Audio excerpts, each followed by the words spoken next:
Good morning. It's January 26th, and this is your daily brief in science. Here's everything you need to know. Centrus Energy is expanding its Oak Ridge complex into a high-rate centrifuge manufacturing plant to enable large-scale domestic uranium enrichment, a move supported by regional leaders and state legislators for its potential to boost local manufacturing jobs. The project is framed as part of a broader effort to increase energy independence and strengthen nuclear R&D, with Governor Bill Lee pointing to the Nuclear Energy Fund as a catalyst for Tennessee leadership in the field. Regulators and industry players acknowledge risks in regulatory, technical, and market areas, but mitigation measures include redundant quality assurance, diversified supply chains, and coordinated regulatory oversight. Long-term implications highlighted include faster deployment of nuclear tech such as small modular reactors and advanced reactors, and a stronger U.S. position in exporting enrichment technology. The article notes uncertainty around timelines and capacity, but ends with a nod to Discovery Alert's uranium and nuclear market insights. Market focus covered spans civilian LEU and HALEU for reactors, as well as defense-use fuel, with BWXT concentrating on naval propulsion fuel and strategic uranium reserves.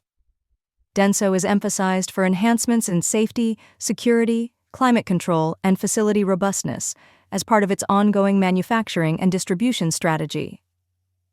Strategic scenarios for 2030 and beyond stress continued federal support, scalable technology deployment, and domestic fuel cycle integration to bolster energy security and exports. Regional impact is quantified at about 430 direct jobs, 600 to 800 indirect roles, and a total investment of roughly $760 to $860 million, with annual payrolls between $60 and $80 million. The piece notes a national push to diversify and strengthen the nuclear fuel supply chain amid geopolitical tensions and a Russian uranium ban, supported by federal funding across multiple players, including LIS Technologies, which has DOE backing and was chosen in 2024 for the LEU Enrichment Acquisition Program, potentially receiving up to $3.4 billion over up to 10 years. A shifting web of knowledge guides spider monkeys as they move through the forest, reassembling into new subgroups to share insider information about fruit sources. 7 years of field observations in Mexico's Yucatan Peninsula underpin the work, led by researchers from Heriot-Watt University, the University of Edinburgh, and the National Autonomous University of Mexico, with findings published in NPJ Complexity. The study maps core ranges and tracks movements to show how information about where to find fruit spreads through overlapping knowledge zones. Instead of random foraging, these monkeys use dynamically changing subgroups to distribute and pool knowledge about productive trees. Mathematical modeling reveals an optimal balance, enough social mixing to exchange discoveries, but some separation to maintain diverse scouting. The results indicate that distributed exploration with periodic reunions acts as an explicit example of collective intelligence in natural conditions. The researchers note that techniques used could be applied to study interactions among more than 2 individuals in future work, aiming to analyze larger groups and more complex networks. The study also suggests that some networking is necessary to pool information, yet too much uniform knowledge across all individuals is not advantageous. These insights come from a collaboration among multiple institutions and contribute to understanding how social structure influences information spread in natural foraging behavior. A new era may be taking shape in the lab as AI designs and synthesizes entire virus genomes from scratch, with Evo Delta 217 shown to destroy E. coli in controlled experiments. In parallel, Evo 2 generated 285 new viruses from a wild-type phage, yielding 16 that can attack E. coli and one notably faster, illustrating rapid autonomous generation of novel genomic sequences. Stanford researchers have demonstrated a breakthrough by using AI to design the genetic code of a brand new organism, including an AI-designed virus that attacks E. coli in a petri dish. The conversation around ethics centers on potential enhancements and germline edits, with calls for governance to protect human rights and prevent non-medical enhancements, plus a proposed responsible use manifesto and a moratorium on certain synthetic human experiments. Experts foresee transformative applications in vaccines, cancer immunotherapies, and antibiotics, including targeting Pseudomonas and cystic fibrosis, while noting broader implications for materials, textiles, and agriculture. Efforts continue toward synthetic human genome work through projects like the Synthetic Human Genome Project, with Oxford researchers contributing to wider genome synthesis efforts. The work signals a shift toward post-Darwinian biology, where life could be authored, not just evolved, fueling discussions about creating new species and the future of life on Earth. Industry leaders, including a Moderna representative, described the development as a remarkable advance with potential across medicines, materials, and more, emphasizing AI-guided DNA design's transformative possibilities. Genero, founded by Adrian Wolfson, collaborates with top genetic designers to push AI-driven genome design and synthetic biology applications, aiming to commercialize AI-designed genetics for therapies, vaccines, and materials, potentially enabling personalized vaccines and faster production timelines. Sidewinder, Caltech's DNA construction tool, functions as a precise DNA printing press that orders and assembles sequences more accurately, quickly, and cheaply, aided by an algorithm that optimizes coding page numbers for correct assembly. Complementary Caltech work highlights Sidewinder's capability to construct long genetic sequences with dramatically improved accuracy, speed, and cost efficiency, enhancing genome assembly. A shift is underway in how vaccines are guided for children, with the American Academy of Pediatrics expanding routine immunizations to include RSV, hepatitis A and B, rotavirus, influenza, and meningococcal disease, alongside broader use of an RSV vaccine.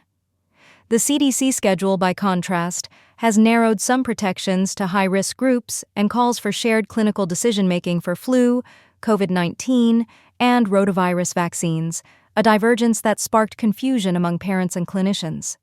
Several doctors say they will follow the AAP recommendations, citing decades of vaccine safety and effectiveness and a goal to avoid returning to pre-vaccine disease burdens. Experts emphasize the historical impact of vaccines in preventing disease and warn against regression to pre-vaccine burdens, underscoring the importance of maintaining vaccination coverage and public trust. Healthcare professionals report they will adhere to the AAP guidance while continuing to discuss vaccine safety and effectiveness with families amid public confusion over changing schedules. Analysts caution that this shift could herald a long-term change in how vaccination policies are implemented in the United States, potentially leading to state-by-state variation in laws and practices. Parents increasingly seek guidance from pediatricians and professional associations rather than federal sources, with clinicians anticipating ongoing questions about vaccine decisions and safety practices. Clinicians worry that changes to the CDC schedule may erode public confidence in vaccines, but they plan to continue following evidence-based schedules and maintain open conversations with families. The guidelines have potential implications for school vaccination requirements and could affect how vaccines are discussed, chosen, and implemented at state and local levels. AAP's approach aligns with international consensus and emphasizes informed consent and endorsements from major medical groups, contrasting with the CDC's more conditional stance on certain vaccines. A new era in polar weather monitoring is taking shape as the EPS Sterna constellation moves from concept to reality, with 6 satellites planned and first launches targeted for 2029. The initiative aims to provide global observations with data available within about an hour, and revisit times under 3 hours for the same location, dramatically improving monitoring of rapidly evolving weather and severe events, especially in the Arctic and its influence on Europe. An Arctic weather satellite prototype demonstrated the feasibility of a constellation able to deliver frequent, near real-time observations for weather forecasting in the Arctic, and ECMWF has already started assimilating its data into forecasts. The project is a collaborative effort among ESA, EUMETSAT, and other meteorological agencies, signaling a new era in polar observation and climate-related weather forecasting, with the Latin name Sterna reflecting the polar orbiting nature of the constellation. The spacecraft carry a 19-channel cross-track, scanning microwave radiometer to measure atmospheric humidity and temperature, with data already feeding ECMWF forecasts and complementing larger satellites operated by EUMETSAT NOAA, and CMA. The Arctic Weather Satellite provides high-resolution humidity and temperature soundings under all weather conditions, enhancing Arctic and global atmospheric profiling. EUMETSAT will oversee EPS Sterna procurement, following the collaboration model used for Meteosat and METOP missions, and the first satellites are planned to launch in 2029, with replenishments through 2042 to ensure data continuity, plus 2 spares for a total of 20 satellites. The mission launched in August 2024 and completed within 3 years on a tight budget, demonstrated that a new space approach can deliver Earth observation satellites quickly and affordably while meeting operational needs, validating the approach for small, cost-constrained satellites on an accelerated development timeline. ECMWF has already integrated the satellite's data into forecasts, indicating the data quality meets operational requirements despite the prototype status, and the data will continue to enhance Arctic and global weather prediction as the constellation expands. This has been your Daily Brief in Science. To read more about these stories, follow the links in the episode bio. You can also subscribe to these updates via email at www.brief.news.